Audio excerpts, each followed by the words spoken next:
ahora, Ramón Ulloa y Mónica Pérez presentan y analizan las noticias, datos, hechos y entrevistas.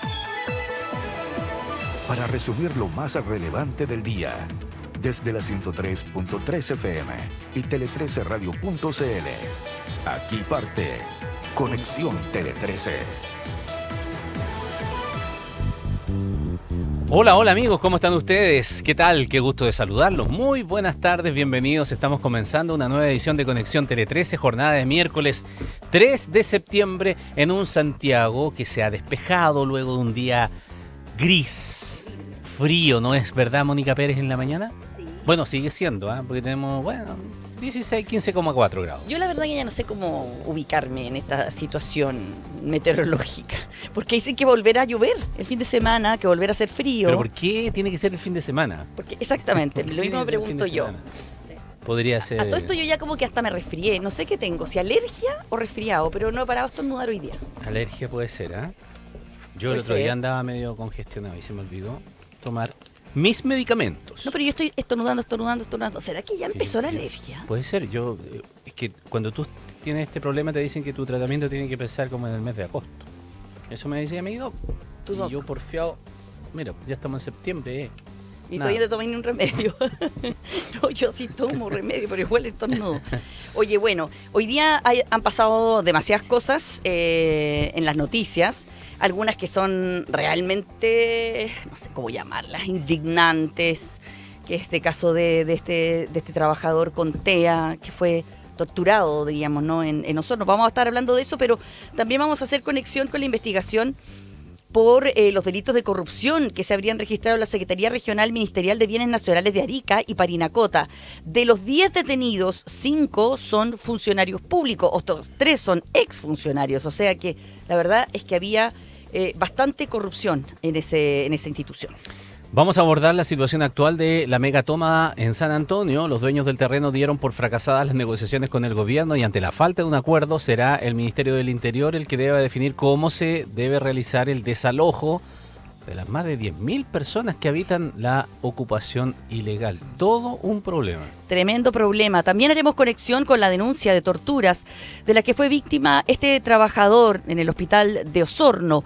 Este trabajador tenía TEA y la Contraloría anunció que ordenó que se va a someter a control de legalidad la documentación con la que se ponga término al sumario en el centro de salud. Ya le vamos a explicar, son varios sumarios, uno que estaba terminando ahora, pero todo tiene visos de bastante extraño, por decirlo menos. Y sobre las repercusiones al ataque de Estados Unidos a una lancha venezolana en medio del Caribe, vamos a conversar con nuestro columnista de todos los días miércoles, Ascanio Cavallo. De esta forma comenzamos Conexión Tele 13. Centro Médico Vitacura de Clínica Santa María. Arauco, lo bueno de ser renovables. ENGIE, liderando la transformación energética de Chile. Tu vida más tranquila, tu vida más consorcio. Universidad Andrés Bello, acreditada en nivel de excelencia en todas las áreas. Muévete con la inteligencia 100% eléctrica de Smart. Cotiza en Kaufman.cl. De Fontana, el software de gestión que tu empresa necesita. Y Claro Empresas, conectados contigo. Presentan Conexión Tele 13. En Conexión Tele 13, la noticia del día. La noticia del día es que 5 funcionarios públicos fueron detenidos en un operativo realizado por el Ministerio Público y la PDI en el marco de una investigación por delitos de corrupción en la Secretaría Regional Ministerial de Bienes Nacionales de Arica y Parinacota. El procedimiento surge tras la detección de irregularidades en la gestión de terrenos. Nos va a ampliar Asunción Chasma. Muy buenas tardes, Mónica. Hola, ¿qué tal?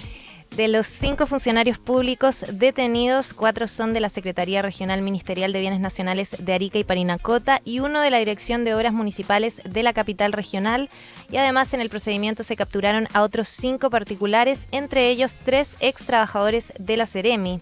La aprehensión de los sujetos se dio a raíz de una indagatoria que estableció que desde el año 2021 los imputados usaron sus posiciones como empleados públicos para cometer delitos de corrupción. En detalle, los involucrados involucrados recibían sobornos a cambio de agilizar trámites, entregar información interna o manipular el proceso de entrega vía concesiones, arriendo o venta de terrenos fiscales. La persecutora del Sistema de Análisis Criminal y Focos Investigativos de la Fiscalía Regional de Arica y Parinacota, Paulina Brito, precisó que se trata de una indagatoria que lleva 2 años y agregó que los detenidos serán formalizados este jueves. La causa comienza por denuncias de propios usuarios, los cuales se ponen en conocimiento de la Fiscalía por la misma Seremi, atendido que estos hechos podrían revestir carácter de delito. Luego de realizar esta investigación, siendo una investigación lata, se llega al día de hoy a materializar estas órdenes de detención por diversos delitos de corrupción o asociación ilícita respecto de los funcionarios y exfuncionarios y también los civiles involucrados. Desde la Seremi de Bienes Nacionales de Arica y Parinacota señalaron a través de un comunicado que van a seguir colaborando de forma activa con la investigación y condenaron cualquier ilegalidad o delito de personas inescrupulosas que utilizan su rol para obtener beneficios personales. Por su parte, el ministro de Seguridad Pública, Luis Cordero, afirmó que hay que enfrentar los delitos funcionarios y particularmente el cohecho con la mayor severidad, señalando que la frontera que separa el crimen de la captura institucional descansa en una delgada línea roja. Perseguir drásticamente el cohecho en cualquier institución estatal es una garantía para mantener el Estado de Derecho. Por eso ese caso no solo es reprobable desde el punto de vista de quiénes los funcionarios que están comprometidos, sino que es una demostración también de que los delitos funcionarios no solo no son aceptables, sino que se van a perseguir intensamente por las magnitudes que estos temas. Bueno, es de extrema gravedad, sin duda, lo ocurrido por involucrar a funcionarios públicos, ¿no es verdad? Por poner nuevamente en tela de juicio a un organismo en donde para agilizar trámites, de acuerdo a lo que dice la denuncia, bueno, se cobraba dinero, se pagaban coimas. La denuncia fue realizada por el propio Seremi de Bienes Nacionales, Rodrigo Díaz. Él recibió, como decíamos y escuchábamos anteriormente, recibió quejas, recibió denuncias a partir de una organización por los cobros indebidos para optar a suelo fiscal. Entonces esa fue la hebra que comenzó a desarrollar toda esta trama, que siguió luego sigilosamente un trabajo de la Policía Civil para determinar cuál era la envergadura o al menos las conexiones que tenían esto, y se ejecutó entonces hoy día este procedimiento bien vistoso, porque se realizó de manera simultánea, coordinada, justamente y así sorpresiva para poder, ¿cómo decirlo?, pillarlos con las manos en la masa de alguna manera y tratar de obtener toda la documentación que sea necesaria para respaldar las acusaciones. Sí, incluso uno de los detenidos está en Santiago, porque hay varios que son ex funcionarios de la Seremi, pero sin duda que es un golpe importante, pero también da, ¿cómo decir?, preocupación el hecho de comprobar una vez más actos de corrupción en instituciones que se realizan a vista y paciencia, porque yo siempre pienso que como en un lugar como Arica y Parinacota, o sea, Arica no es un lugar tan grande, que todo el mundo se conoce, es difícil pensar que todavía haya personas que pudieron pensar que iban a salir sin consecuencias de un tipo de actividades de esta naturaleza. O sea, claramente era fácil poder identificarlos y poder castigarlos. Por eso que me preocupa que haya todavía el incentivo o la intención de hacer este tipo de actos de corrupción en una institución tan importante como es la Seremi. Bueno, la investigación se llevaba hace muchísimo tiempo, como decimos, y no se descarta que pueda haber más involucrados. Así es. Se hace de esta manera, de manera coordinada, porque se busca el momento dentro de lo que es la evaluación de la policía y también, por supuesto, del Ministerio Público para hacer romper, por decirlo de alguna manera en términos más policíacos, ¿no? Romper la investigación de manera pública para hacer los allanamientos y el operativo respectivos. Pero a propósito de esto, puede que, no se descarta, que haya más personas involucradas y no se conocen muchos más antecedentes porque esto se ha hecho de manera bien reservada. Se investigaron delitos de corrupción y asociación ilícita respecto de estos funcionarios, exfuncionarios y civiles involucrados, y recién mañana va a ser la formalización, así que mañana puede ser que tal vez en esa instancia se puedan conocer más detalles de la envergadura de esta investigación. Claro, de cómo hacían esto, el mecanismo específico y también los montos de dinero que están involucrados. Claro. Conexión Tele 13. Ya, y al final, sin acuerdo entre las partes, terminó la extensión del plazo para esta mesa técnica que buscaba solucionar la situación de la megatoma de San Antonio. Mientras los propietarios del terreno acusan el abandono estatal y van a solicitar que se cumpla la orden de desalojo que está emanada de los tribunales, y eso que se haga dentro de los próximos días, señalan. Desde el Ministerio de Vivienda y Urbanismo apelan que las diferencias en la tasación obstaculizaron las posibilidades de llegar a un acuerdo. La inmobiliaria y constructora San Antonio S.A., dueña del terreno donde se emplaza el megacampamento donde se han instalado más de 10.000 personas, dio por fracasada la mesa técnica, apuntando a la falta de información fidedigna de quiénes serían los compradores de la propiedad y de antecedentes de cuál sería la fuente de financiamiento de concretarse la transacción. Además, aseguraron haber bajado el precio del metro cuadrado en varias ocasiones, accediendo al valor propuesto por el Ministerio con el objeto de alcanzar un acuerdo. No obstante, desde el MIMBU lamentaron que tras 17 sesiones la mesa técnica no llegase a una solución satisfactoria, asegurando que la diferencia en la tasación del terreno y las posturas y condiciones comerciales exigidas por los representantes de los propietarios fueron los principales obstáculos en las conversaciones, impidiendo cualquier posibilidad de acuerdo, financiamiento o garantías institucionales. A pesar de eso, el Ministerio declaró seguir en disposición para concretar la compra del terreno por parte de las familias que actualmente lo habitan. Bueno, esto es un tremendo problema y lo voy a describir básicamente con que estamos hablando de 215 hectáreas. 215 hectáreas. Es este macrocampamento que comenzó a poblarse en octubre del 2019 y de acuerdo al catastro del MIMBU del año 2024, en el asentamiento viven más de 10.000 personas, conforman más de 4.000 hogares. Un 30% son niños, un 9% adultos mayores y un 6,3% tiene algún tipo de discapacidad. Y son de el 65% de la población catastrada pertenece al 40% de menores ingresos del registro social de hogares. Son familias muy pobres. ¿Cómo mueves, cómo sacas de 215 hectáreas 10.000 personas? Esa es la pregunta que yo me hago. No sé si es posible. Yo creo que no es posible. Yo creo que no es posible. Imagínate el operativo que habría que hacer para poder desalojar, si quisiera hacerse de una vez, a 10.000 personas. Eso, por una parte. Dos, estaba en campaña. No, además. ¿Alguna autoridad política va a asumir el desalojo de 10.000 personas en estos meses preelección, sabiendo que en estos desalojos no son pacíficos? Gente puede morir. ¿Dónde los pones? Además, 10.000 personas en San Antonio. Es un porcentaje enorme, es como el 20% de la comuna completa de San Antonio. Por eso que se intentó por todos los medios y por eso se tuvo que poner el gobierno a negociar una salida a esto. ¿Qué es lo que hizo el gobierno? Lo que hizo el MIMBU. Armó cooperativas para que fueran las propias familias. Dice el MIMBU que tiene el 90% de las familias, formaron cooperativas, estaban juntando plata para comprar los terrenos. El problema es que al parecer nunca se pusieron de acuerdo en los terrenos. Sí. En el valor del En el metro valor, cuadrado. sí. Pero, por otro lado, tenemos la otra versión. La versión de los propietarios de los dueños, digamos que son Ricardo Posada y Esteban Solari, que son representados por un abogado, que dice que hubo otras cosas que fallaron, ¿ya? Que no solamente se requería que estuviera el dinero, digamos, sino que además hubiese las condiciones para una compra en un solo acto, con una fuente de financiamiento conocida, con una garantía financiera para la operación, cosa que ellos no veían que estuviese ahí. Ahora, uno piensa, ¿será que los dueños? Porque acá yo veo solo incentivos perversos. Los dueños pueden querer seguir estirando el elástico justo en un año electoral para subir el precio del terreno, ¿o no?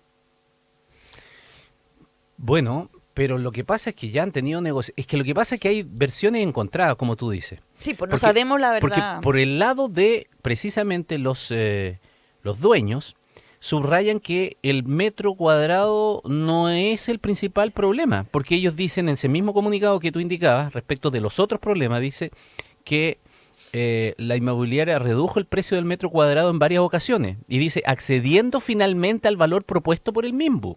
El MIMBU dice que no. Pero el MIMBU dice que el valor era prácticamente 3 veces más o menos lo que se tenía en el cálculo o en los registros, y acusa de que había aquí una especie de oferta de mercado comercial que no consideraba las especiales circunstancias de este caso. O sea, en resumen, lo que trata de decirse, o El MIMBU. lo que uno entiende, lo que dice el MIMBU, es que aquí no podía aplicarse una tarifa comercial para un problema que era social.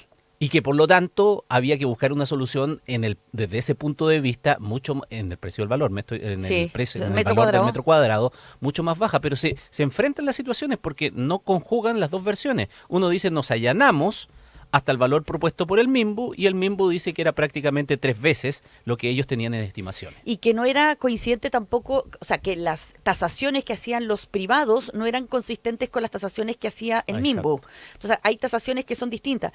Yo creo que el MIMBU lo que quiere decir es, perfecto, si usted quiere vender este terreno, 260 hectáreas en ese lugar, valen X, pero claro, están tomadas. Están Entonces, tomadas. ¿quién las va a comprar? Claro, no tiene el valor que podría No tener puedes, el valor no comercial. puedes cobrar lo mismo Si estuviese libre, despejado como para la venta y que una inmobiliaria te la compre. y llegar a hacer un edificio, por Claro, ejemplo. claro. Entonces, a eso se refiere a las circunstancias especiales que se están viviendo en este instante, que le bajan el valor al metro cuadrado, que no es lo mismo que si fuese una situación de venta común y corriente. Ahora, la pregunta es qué hizo el Estado para resguardar que esa toma no se ampliase hasta estas envergaduras, que hiciera inviable cualquier tipo de solución por parte de la fuerza, al punto de hoy día tener una orden judicial que quieren que se haga efectiva a los dueños, pero la pregunta, volvemos a la original, la que te hacías tú y la que nos hacemos todos, de cómo se hace efectiva aquello. Algunos indican que, bueno, tendrá que hacerse por tramos. Pero ¿cómo por tramos? Progresivamente. Progresivamente, primero unas cuantas. ¿Cuáles? ¿Por dónde ¿Por dónde empiezas? empiezas? ¿Cómo te aseguras que sacas un grupo y otro grupo no se toma ese pedazo? No se toma ese pedazo, o salen en defensa de aquello y se arma igual una bataola porque es muy grande. Entonces aquí evidentemente que lo que trataba de buscarse era un acuerdo, una salida, un entendimiento que ya no se produjo. Hubo 17 sesiones, sesionaron 17. Hay otra, me di cuenta de otra divergencia también en los conceptos, ¿ah? Que se esgrimen, porque uno habla de que hubo como una negociación y que el MIMBU fue parte de esa negociación y terminan aclarando que ellos no eran parte de una negociación, sino que ellos conformaban una comisión técnica. Como para garantizar que el proceso estuviese hecho de acuerdo a los parámetros de, no sé, que no hubiese, no sé, sobreestimación de precio o corrupción, digamos. Exactamente, como para colocar ciertos límites, cierto rayado de cancha por el cual podían llegarse a un entendimiento, colocar esos parámetros, pero no era que estaban allí con una propuesta, que el gobierno tuviese que hacer una propuesta y negociar entre uno y otro, no.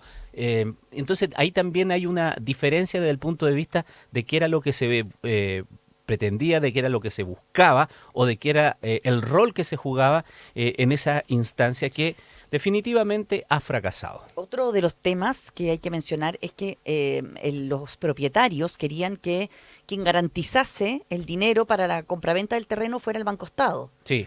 Que serían quien les prestaría la plata a las cooperativas para que ellos compraran el terreno. Pero claro, el Banco Estado al parecer no consideró que fuera un negocio que le sirviera al Banco Estado. Tampoco podemos usar al Banco Estado por ser una entidad pública para garantizar operaciones demasiado riesgosas, ¿o no? En términos de, a lo mejor no estaban como las condiciones para que se prestase ese dinero a estas 3.718 familias del campamento que estaban intentando comprar este terreno. O sea, yo también entiendo que el Banco Estado tiene que tener una protección de sus propios recursos, ¿no? Y no aventurarse en operaciones que a lo mejor puedan resultar políticamente convenientes en un minuto dado, pero no económicamente. Son empresas públicas y por tanto son empresas de todos los chilenos, no de un grupo de chilenos nomás. Versiones encontradas y claramente traspasándose la responsabilidad de uno a otro. para finalizar solamente un par de párrafos para darse cuenta de la diferencia entre una y otra versión. La del MIMBU dice: los propietarios tienen pleno derecho a decidir si participan o no en la compraventa de los terrenos conforme al principio de la libertad de contratación, pero una real voluntad por llegar a un acuerdo en este caso requiere ponderar las especiales circunstancias del caso y evaluarlas en su justa medida, lo que estábamos diciendo anteriormente. Y luego remata: con relación a la diferencia en la tasación, el valor propuesto por los propietarios se sustenta en informes que no se encuentran técnicamente validados por el MIMBU en su rol de resguardo técnico del proceso. No es un valor financiable, ni tampoco sostenible en el tiempo por las familias. Oye, mira, yo pregunté, porque yo tenía la duda de quién se iba a encargar, porque a ver, ¿qué pasa ahora? Los dueños dicen que van a pedir que se cumpla la orden judicial de la Corte Suprema de Desalojo. Yo dije, ¿cómo se cumple? ¿Quién se encarga de esto? Y pregunté al Ministerio del Interior. Me contestan del Ministerio del Interior que en el fondo es el Ministerio de Seguridad el que va a tener que encargarse solo al momento del operativo de desalojo, coordinando la labor de Carabineros. Y que en esta fase la autoridad a cargo es el Ministerio de Vivienda a través de la encargada de negociación, que todos conocemos, que es Gloria Mayra. De todas maneras, también me informan que este viernes, el ministro de Vivienda se vuelve a reunir con los empresarios, con los dueños del terreno. Ya. Así que podría haber algún tipo de... Pese a que se ha dado por terminadas las negociaciones y pese a lo duro del comunicado, traspasándose responsabilidades, bueno, hasta el mismo alcalde ha señalado que existe la posibilidad de seguir conversando. Bueno, seguramente, pero al menos en esta instancia formal, que no terminó hoy día, sino que había terminado antes y se habían extendido los plazos, este era el último y definitivo. Sí. Y no se llegó a acuerdo. Conexión Tele 13. Bueno, seguimos con más temas aquí en Conexión y vamos a hablar de este tema que es realmente vergonzoso. El Ministerio de Salud confirmó que se encuentra en Contraloría el sumario que busca destituir a los funcionarios involucrados en un grave caso de agresiones en contra de un ex colega del Hospital Base de Osorno diagnosticado con TEA. La Fiscalía abrió una investigación de oficio e informó que los videos dan cuenta de hechos constitutivos de delito. La Contraloría General de la República ordenó someter extraordinariamente a control de legalidad la documentación con la que se ponga término al sumario en el Hospital Base San José de Osorno, luego de que entre 2018 y 2020 un exfuncionario fuera víctima de vejámenes y torturas por parte de sus compañeros de trabajo. El órgano contralor además informó que investigará si existen hechos que configuren eventuales responsabilidades administrativas de las jefaturas del centro asistencial. El director subrogante del hospital, Julio César Vargas, reconoció que en el primer sumario realizado en 2020 durante un mandato anterior no arrojó sanciones para los denunciados, hecho que cambió en 2024. Esta dirección toma conocimiento debido a otra denuncia hacia las mismas personas, solicito mayor cantidad de antecedentes y apenas estos son entregados, cuando se nos entregan estos antecedentes, que son videos y fotografías, el mismo día se decidió hacer la denuncia a la Fiscalía, hacer la denuncia al Ministerio Público.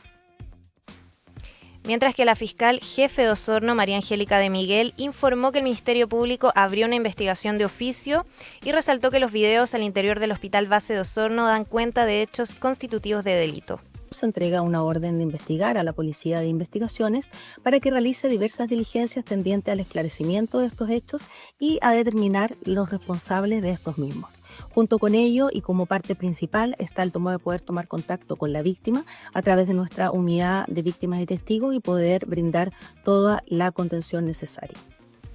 La ministra de Salud, Jimena Aguilera, en tanto, confirmó que existe un sumario al interior de la Contraloría con sanciones que buscan la destitución de los funcionarios involucrados. Yo, por supuesto, que encuentro totalmente condenable. No me parece que una situación así, los sumarios queden sin sanciones, por eso me parece bien que se haya reabierto el sumario. Y estamos a la espera de que nos informe. También esto se informó a la Fiscalía, que es lo que pasó con el Ministerio Público. Y por cierto que nos preocupa el tema del plazo. Y de que las sanciones sean tomadas antes de que prescriban los hechos. Claro, ahí está el punto. Y cualquier calificativo queda chico para lo que ya se sabe y lamentablemente hemos visto en esos videos que quedaron grabados de lo que parecía ser algo que ellos consideraban a esta persona como un, no sé, juego. Es que yo no lo puedo entender, la verdad. Porque el doctor, el director, en una entrevista que le escuché esta mañana, le preguntaban ¿qué descargo hacen estas personas? Y entonces, ¿reconocen culpabilidad o no? Y él dice, no puedo pronunciarme mucho porque esto es sumario, etcétera, etcétera, entonces los antecedentes son reservados, etcétera, pero lo único que le puedo decir es que ellos minimizan la situación. Entonces le pregunta al colega, le dice, bueno, o sea, ¿qué consideran que era un juego? Minimizan. O sea, sí, pues, o sea, pensaban que esto era como, ¿qué? ¿Pero qué puede pensar? ¿Qué adulto, qué Normal, persona normal? Que era un juego, que está... No, Ah, sí, no tiene ninguna explicación, no tiene ninguna. No, lo que yo no entiendo y que me parece o sea, realmente condenable y creo que son cómplices es que se hayan hecho sumarios y no se haya hecho nada al respecto. O sea, el primer sumario, que es antiguo, no pasó nada. No pasó nada. Y este segundo sumario comenzó hace 1 año y medio atrás. Sí, y todavía está... Y todavía está ahí. Mm. O sea, de verdad, ¿qué más grave puede pasar al interior de cualquier institución en contra de entre compañeros de trabajo y que una institución no haga nada y se demore 1 año y medio? ¿Qué van a esperar? ¿Que a lo mejor uno mata al otro? A ver, yo creo que esto pone en el centro del debate nuevamente el tema de los sumarios administrativos, su pertenencia, su eficacia y los mecanismos que hay para poder ir eludiendo responsabilidades y dilatando la situación para que se extienda. Yo hago una diferencia entre el primero y el que está en curso, ambos largos, evidentemente. Tal vez hay explicaciones en este segundo porque las personas, de acuerdo al estatuto administrativo, tienen instancias para apelar, para demostrar esto aquí y de allá, y eso se demora demasiado, debiera ser mucho más breve, evidentemente. Pero en el primer sumario sí se terminó, y ese sumario no determinó ninguna sanción mayor para las personas. De hecho, el afectado renunció a su trabajo y hoy día está viviendo en el extranjero. A lo mejor entendemos quizá producto de lo mismo, de irse bien lejos para tratar de olvidarlo todo. Es plausible una explicación como esa. Mientras, los agresores no reciben una sanción de acuerdo a la gravedad de los hechos y siguen trabajando en la misma institución. Más grave aún, esto se detecta porque, como decía el director, hay una nueva denuncia sobre las mismas personas. Yo entiendo que esta es una denuncia distinta en materia, no es sobre la misma persona, sino que es algo que está relacionado con la ley Cari, que afecta a estas personas. Y a propósito de eso, entonces se revisan los antecedentes anteriores. Y el nuevo director que llegó el año 2023, quien estábamos escuchando, es el que, al recibir esos antecedentes, inicia este segundo sumario por esta circunstancia. Según él indica, estos datos fueron entregados ya a la Fiscalía en su momento, fue denunciado, pero él todavía no ha sido llamado a declarar. Mi pregunta también es, falta ahí, yo traté de averiguar algo, no logré tener los antecedentes, si la Fiscalía en ese sentido coincide esta versión, desde cuándo conoce esta denuncia en esa sede para poder también haber avanzado paralelamente en una investigación penal, aparte de la administrativa que es tan lenta y que lleva ya casi 1 año y medio. Entonces, me parece que todo es lento. Y en la primera sí, en la primera no hubo denuncia a los tribunales. No. No, sí, en la primera sumario no se No, consideró pues, no que era hubo ninguna gravedad el tema. Y todo surge, lo peor de todo, es por la denuncia de Bio Bio. Porque estos son imágenes que familiares de este joven entregan a Bio Bio y es por o se filtran del sumario. Y es por esas imágenes que causaron impacto en la opinión pública es que se está moviendo esto. Sinceramente, yo creo que a nadie le importó lo que había pasado de verdad, hasta que se ven estas imágenes. Porque de hecho están muy preocupados presentando acciones en contra de quienes filtren estas imágenes. Sí. O sea, si no hay un medio de comunicación entre medio que muestre estas imágenes, no pasa nada acá. Y siguen, sinceramente, cuando uno ve la imagen, no sé si ustedes las han visto, yo las vi, me parece que el comportamiento de esos adultos tratando a este compañero de trabajo, que se ve claramente incapacitado de defenderse, quemándolo con una plancha de vapor, haciéndole vejámenes como desnudarlo, raparlo, yo creo que esas personas están mal de la cabeza, sinceramente, no pueden seguir trabajando. Y menos en un hospital público, que espero que no tengan ningún tipo de contacto con pacientes o con ningún usuario. Porque si hacen eso contra un compañero de trabajo, yo no sé qué harán contra una persona que no conocen. A mí me falta un dato. Bueno, hay muchas zonas oscuras todavía aquí y habrá que aclararlo más. Pero de acuerdo a una de las versiones, todos los videos y los registros fueron entregados hace más de un año, incluso a la Fiscalía. Y que esto entonces hoy día es filtrado a la prensa ante el hecho de que esta cosa se estaba demorando demasiado, 1 año y medio en administrativamente, y de acuerdo a las palabras del director, esto denunciado el año 24. Entonces, ahora cuando además se señala que se tiene que investigar también, y están muy preocupados del hecho de la difusión de las imágenes y de buscar al responsable de que las filtró a la prensa, uno habría esperado que se hubiese sido tan diligente en eso como cuando ocurrieron los hechos. Quizás son otras personas, es otra dirección del hospital y todo lo que ustedes quieran, pero estoy hablando institucionalmente, porque las personas quedan, pero las instituciones permanecen. Y entonces aquí uno tiene que ir sobre las instituciones y sobre las personas que estaban en ese instante o que permanecen en sus cargos y que supieron de esto y no hicieron más acusación sobre el punto cuando esto quedó en la impunidad. Por lo tanto, lo que se ha señalado hoy día también es que la Contraloría General de la República va a analizar la legalidad del sumario realizado en el hospital de Osorno. Eso me por gustaría lo saber, tanto, conocerlo mucho a mí. Por lo tanto, las anteriores autoridades y quienes estuvieron involucrados en la primera investigación, ojo con esas personas, porque yo creo que van a tener que preocuparse, porque Contraloría, que ya sabemos que Contraloría hoy día tiene una mano bastante bien larga, puso ojo en esto y está pidiendo que se revise la legalidad de aquello y la responsabilidad de quienes investigaron. Y me alegro muchísimo de aquello, porque todo funcionario, si es que esto se miró sin darle la importancia que tenía y hay delito involucrado, el director que haya estado del hospital, el encargado del sumario que no hizo bien la pega, puede ser acusado penalmente por faltar a sus deberes funcionarios de denuncia al Ministerio Público cuando se está frente a un delito, porque lo que se está hablando acá es un delito, no bromas, son delitos.